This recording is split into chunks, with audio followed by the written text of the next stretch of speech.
Hello, I'm Adam J, and welcome to the epic film fail portion of the 13 films of Halloween. And I figured it's the Halloween season, so what better franchise to discuss than Halloween? Hush, little baby, don't say a word, and never mind that noise you heard. It's just the beast under your bed, in your closet, in your head. Exit light, and tonight, grain of sand. Exit light, and tonight, take my hand, rock the never, never land.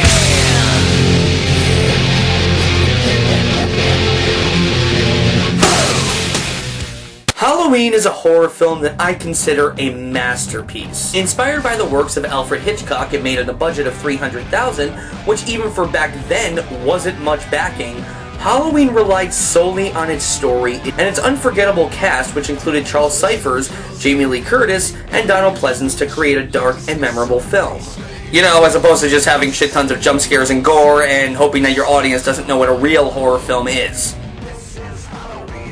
I hate you. While not the first film of its kind, Halloween was the first horror film to introduce the concept of the killer being a seemingly indestructible evil force. So slasher baddies like Freddy Krueger, Jason Voorhees, and Ghostface all owe their thanks to Michael Myers. Then of course came the sequels. Oh god, the sequels. With that said, here's a history lesson. After Halloween came out and Friday the 13th hit at the box office in 1980, it literally spawned a slew of slasher clones, including Final Exam, Terror Train, My Bloody Valentine, New Year's Evil, Prom Night, and Mother's Day. Then the studios began to wonder aloud, what's a great film we have that we can make a sequel to? What do we have that we can milk for all it's worth even after it becomes completely ridiculous and embarrassing? What could we do? There we go. Yes, the studios decided that they couldn't leave John Carpenter's masterpiece untainted and pure any longer, and thus, Halloween 2. Now, a sequel to one of the greatest horror films of all time, from one of the greatest directors of all time, can be a good thing if done right. But let me ask you this. Did Halloween really need a sequel? Did we really need to know what happened to Michael after he was shot off the balcony by Dr. Loomis? Did we really need to put Laurie Strode's character through more hell inside a damn hospital? Well, the late Mustafa Akkad thought it would be a good idea, and so we were given just that. A sequel taking place literally where the last one left off, which I have to say, I have a serious issue with. The ending of Halloween is incredibly iconic. Loomis shoots Michael in the chest 6 times, looks over the balcony, and sees that Michael is gone. We then get shots of several different locations as we hear Michael's breathing in the background, getting heavier and heavier until the credits finally roll. This was a perfect ending, and what made it so scary was the fear of knowing that Michael could literally be anywhere. He was the boogeyman. So making a sequel that takes place directly after that ending completely cheapens and demystifies that. Alright, fuck it. Let's see what the damage is. I mean, it can't be that bad, can it?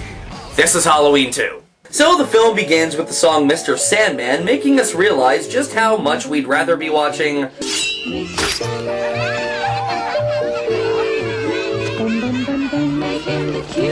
Well, I was definitely gonna say Back to the Future, but to each his own. As we cut to a reenactment of the first Halloween's ending. But we'll go back to that in a minute. First, let me show you how this scene was done in the first movie. Come here. Now just listen to me. I want you to go down the stairs and out the front door. And I want you to go down the street to the Mackenzie's house. I want you to tell them to call the police and tell them to send them over here. Oh, Now, do you understand me? Yes. Go do as I say.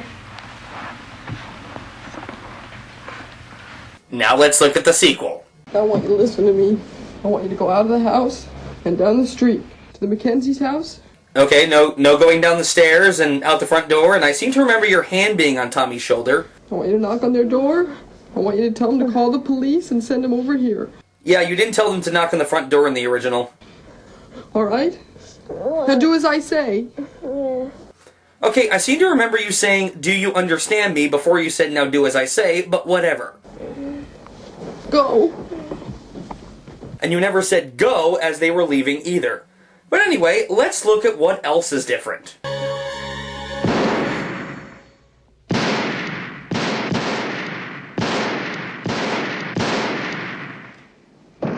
Wow! I never knew you could get 7 shots out of a gun that only holds 6 bullets.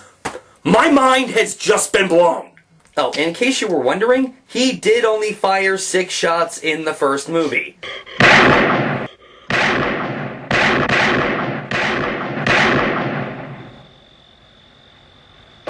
What's the boogeyman?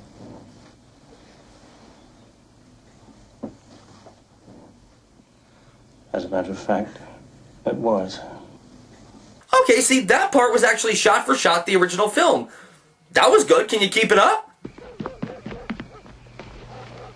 Wait, he went out the front door? What happened to him looking over the balcony with that creepy-ass look in his eyes? My first thought was that they just cut to after he was on the balcony, but when he opens the door and sees Michael gone, his eyes widen like he's in shock. Dude, you just saw that he was gone on the fucking balcony.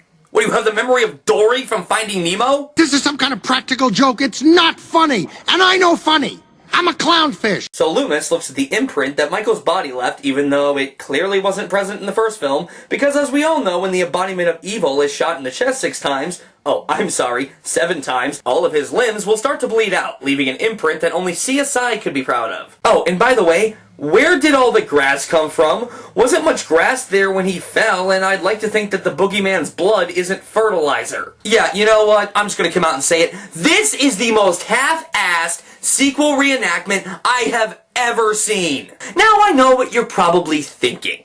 Back to the Future Part 2 did a reenactment at the beginning, and it wasn't note for note the same thing as the first film. Yes, but at least in that reenactment, the dialogue was the same, and unlike this movie, there was a reason for that film to have a reenactment in the first place. The filmmakers had to do the reenactment because Elizabeth Shue had replaced Claudia Wells as Marty's girlfriend, Jennifer Parker, and thusly, that scene had to be reshot with Elizabeth Shue in the role. So give Back to the Future a little credit, it at least had an excuse, used the same dialogue, and went through the same events. In Halloween 2's reenactment, the voice tones are different, the kids look bored beyond belief, Jamie Lee Curtis either omits dialogue that was in the first film, or she just adds dialogue that wasn't in the first film, Loomis fires an impossible number of bullets, Loomis doesn't discover that Michael has gone on the balcony, and Michael's blood is apparently the equivalent of fucking Miracle-Gro. Why did we need this reenactment? We didn't. John Carpenter and Deborah Hill both wrote and produced this film. And trust me, we'll get back to how sad that is later. So couldn't they have just told the director, Rick Rosenthal, to insert the actual ending of the first film in the beginning of this sequel? It would have omitted any and all continuity issues, and I'd be past the 4-minute mark by now. Think, movie! Think! So we then get our opening credits, and I gotta admit, I love it. It's a cool credit sequence that nicely recaptures the one from the first film. In that respect, I give the film some credit. We then get a few nice shots of Michael's POV as he steals a knife from a random old couple and proceeds to stalk some random woman. Who is she? Why is he stalking her? Oh, look, he just up and killed her. Wasn't that pointless? I mean, seriously, why did he kill her? He didn't kill the old couple he stole the knife from, and she wasn't in his way, so what was the damn point of that? Ah, fuck it. Anyway, we cut to Laurie Strode, the heroine from the last film, as she is admitted into Haddonfield Memorial Hospital with a cracked bone in her foot. Right away. We're going to have to put her out. No. No, don't put me to sleep. Okay, relax. Relax, I'm not gonna hurt you. No. No. Please don't put me to sleep. Take it easy. Okay, I'm sorry. I'm gonna dwell on this. Doctors cannot put you under without your damn permission. They cannot inject anything into you without your permission, and she's clearly saying she doesn't want it. Speaking of which, why do they need to put her under anyway? She is not a cancer patient. Her fucking bone is cracked. You alright? You alright, hon? Oh, God. Oh. Here, just put it up there real gently. You okay? Let's go. Just walk real slow. Come on. Wow, that's just dark. But I gotta gotta give this movie credit. Finding that kind of crap in your bags on Halloween is something that actually happens on Halloween. So what are they gonna do with this? This form. Someone will be with you in a moment. Oh, but we should see a doctor right away. He's with a patient. Would you please wait in room 8? Oh. What? Oh, Oh, sweetie, I can't understand you. Look, it'll be okay. We'll play some games tonight and... Wait, that was it? You showed us a kid with a razor blade in his mouth going into a hospital, and not 2 scenes later, he's perfectly fine. What was the point of that? Granted, it's not as pointless as the last pointless scene, but what the hell? Okay, movie, if you're going to show us something that actually pertains to something else that happens on Halloween, in a Halloween movie no less, fucking use it! No, seriously, when I first saw this movie, I thought that kid was gonna be a character. I thought maybe the movie would revolve around Laurie protecting that kid from Michael, like she did for Tommy and Lindsay at the end of the last movie. But sadly, that didn't happen. Instead, we got this pointless crap. Where I stopped taking orders from you. All right, Sheriff, whatever you want. The primary concern is that we stop him. Oh god, it's this scene. You know what? I'll just bitch when it's over. Just watch. Get back! Run! Go on, run! Loomis! Get back! Get back, you kid! Run! Loomis! Stop! Get out of there! Loomis! Stop! Stop! Shoot! Stop! Move!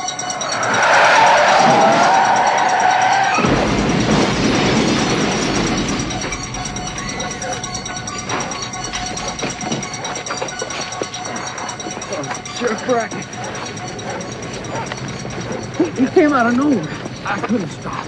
Okay, now let's just count everything that's wrong with this scene.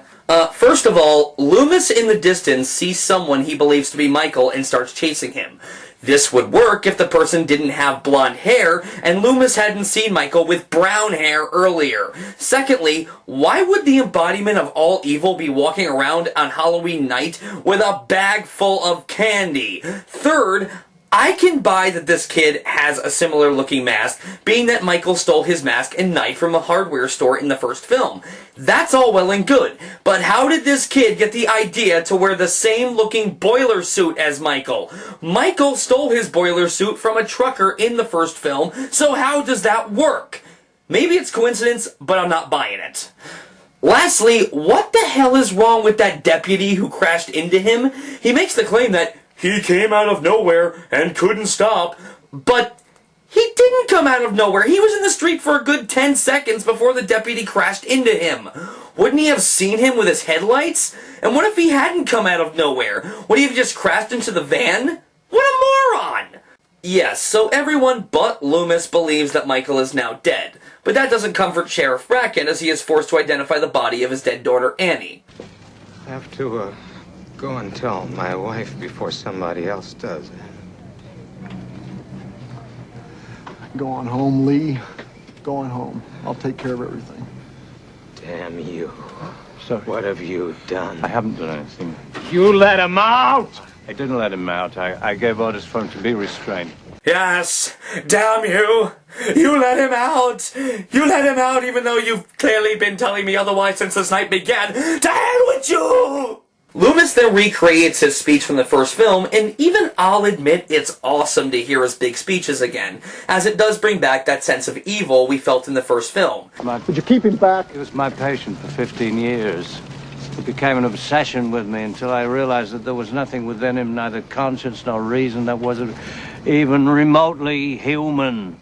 Yeah, I don't care how bad these sequels get, and believe me, they get pretty bad.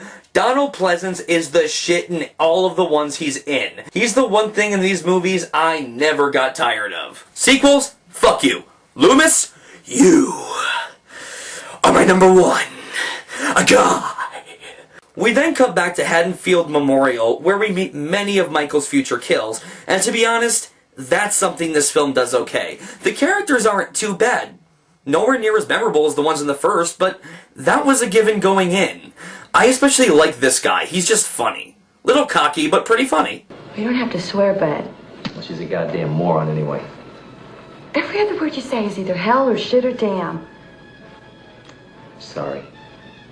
I guess I just fuck up all the time. The one character I do hate in this movie is this guy. Jimmy Lloyd. The fucking character who everybody seems to like in this film, I personally cannot stand. Why? Because he's creepy as hell! He is the very definition of a creeper. A hot medical patient is rolled into the hospital on a gurney with a stab wound and a cracked bone. And the first thing he does is put the moves on her? That's just sick. The sad thing is, people like this character. They found him charming. You know what? If this guy is charming, then Edward Cullen deserves a fucking medal. Hey. You are a creepy bastard. Anyway, the dental records confirm that the victim is a 17-year-old boy and isn't Michael Myers. Guess who the victim really is? Mr. Hunt? Yeah, what is it, Craig? Yeah, I'm worried about Bennett Tramer. He isn't home yet. Yeah, and he left the party at 10. It's only a little after 11, boys. He was real drunk. How old is he? 17. He had this stupid mask on. All right, boys. 17. Wearing a mask. Oh, God. Maybe we should check his dental record. Yes, Ben Tramer, the guy who Laurie had a crush on in the first movie, is just abruptly mentioned and killed off in the sequel. Now you may be asking yourself, why do I sound so pissed off about this? Well, because if this movie had any brains, they would have just made this guy Ben Tramer. I mean, the first film established that Ben felt the same way about Laurie, so why didn't you just run with that? It would give a reason as to why he's watching out for her, and why she's clearly looking at him like she wants him. Instead, you just kill off the established love interest and replace him with this creepy douchebag? Yeah. Pretty much, yeah. Yeah. Okay. So, as the residents of Haddonfield violently throw stones at the Myers house, Laurie begins having dreams that I guess are supposed to be flashbacks. Why won't you ever tell me anything? I told you. I'm not your mother. Oh, that's a little dark to say to your kid, isn't it? Wait, what's going on? Is that Michael Myers? Laurie's there? What?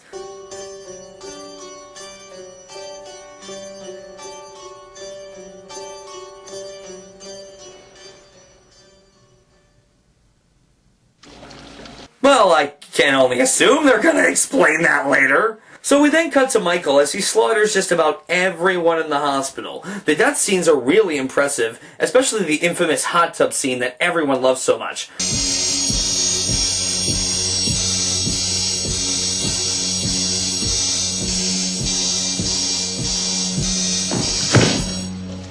However, I do have one huge problem with all of them, and I'll get back to them in a minute, but first we cut to Haddonfield Elementary, as it appears that Michael made a pit stop there before heading to the hospital. Dr. Loomis is confronted there by Marion, the nurse who accompanied him in the previous film, who has come with a state trooper ordered to take Dr. Loomis out of Haddonfield. It isn't fair. They should have allowed you to examine everything. That girl, that Strode girl, that's Michael Myers' sister. What? She was born 2 years before he was committed. 2 years after, his parents died and she was adopted by the Strodes. They requested that the records be sealed in order to protect the family. What? Jesus, don't you see what he's doing here in Haddonfield? He killed one sister 15 years ago, now he's trying to kill the other. Okay. What? Movie! There is Jumping the Shark! And then there's this! This twist is surprising, no doubt about that. But it's incredibly fucking stupid and comes the hell out of nowhere! Laurie is Michael's sister? Laurie? Are you shitting me? I'm at a loss for words. I'm sorry. This is balls! I know that The Empire Strikes Back was a big hit the year before this came out, but pulling off that twist in this movie does nothing but negate the message of the first film, that Michael Myers is walking chaos. Laurie Strode and her friends were targets in the same manner that you might be a target of a meteor falling on your house. There is no reason behind Michael's choice of victims. They were just in his way. It's the randomness of it all that helps make the first Halloween scary. Here, that randomness is screwed over in favor of a fucking soap opera plot. And it really begs the question, if Michael's only objective this whole time was just to kill his sibling, why didn't he just do that to begin with? Why kill these other people? I mean, in the first movie, Laurie was in the house alone with Tommy for most of the night. It's not like Bob, Annie, or Linda were in his way or anything. In this film, Laurie is in a hospital room alone, and almost none of these people are in his way either. So why is Michael killing them? The fuck? Remember when I said I had one big problem with the death scenes in this film? Yeah, that's why. They have no purpose! They are just there. Halloween, this wonderful, creative, Hitchcock-inspired, independent horror film, has officially just been turned into a slasher franchise. Newsflash, people, Halloween is not a slasher film! It is a Hitchcock-inspired thriller that has, because of its sequels, been given the reputation of a slasher film. Now, you may be saying to yourself, how could this asshole doubt the man himself? John Carpenter wrote this film, didn't he? Yes, he did write this film, and after he was done just doing the music for Halloween 3, he divorced himself from this franchise. I'm not kidding. John Carpenter puts down the twist of Michael being Laurie's brother and the idea of making this a splatterfest to this very day, blaming those decisions on a case of writer's block and too much alcohol. The last thing he did for this franchise was the music for Halloween 3. That was it. So no, I'm not doubting the man himself. I am in fact in complete agreement with the man himself. I'm with you, John. You fucked up. It happens to the best of us. So putting away the idiotic twist that will forever leave this series problematic, Michael finds Laurie, who attempts to run from him and find help in the parking lot outside. Loomis, Marion, and the deputy all come to the hospital as Laurie is on the other end of the lot, not screaming for help.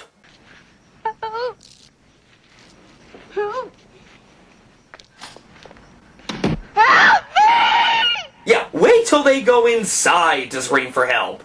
But it doesn't really matter because Michael finds her, forcing her to run to the door. They let Laurie inside, but Michael bursts in, kills the deputy, and chases Loomis and Laurie into the next room. Michael, stop!